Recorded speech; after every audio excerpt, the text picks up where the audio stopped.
Et ce que je déplore, vous me disiez tout à l'heure, qu'est-ce qui vous a marqué ces derniers jours dans l'actualité? Moi, ce que je remarque, c'est qu'on ne parle plus du quotidien des gens. C'est-à-dire qu'on ne parle plus du pouvoir d'achat, on ne parle plus des factures d'électricité, on ne parle plus des nouvelles taxes sur le carburant que s'apprête à mettre en œuvre la Commission européenne et qui, d'ici à 2027, va renchérir de 10 € tous les pleins de 45 litres. Ça, c'est ce qui est en train de se mettre en place avec la complicité du gouvernement et de la Commission européenne au moment où on se parle. C'est la question de l'insécurité, c'est la question de l'immigration qui est devenue hors de contrôle.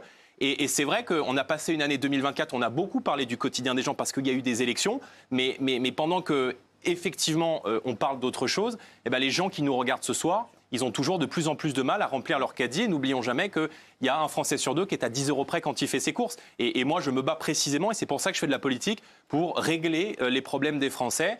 Et je crois que nous représentons chaque jour davantage un espoir pour des millions de Français qui se disent « Mais est-ce qu'enfin, un jour, à la tête de l'État, on va avoir des dirigeants politiques qui nous aiment, qui nous respectent et par-dessus tout qui nous considèrent ?»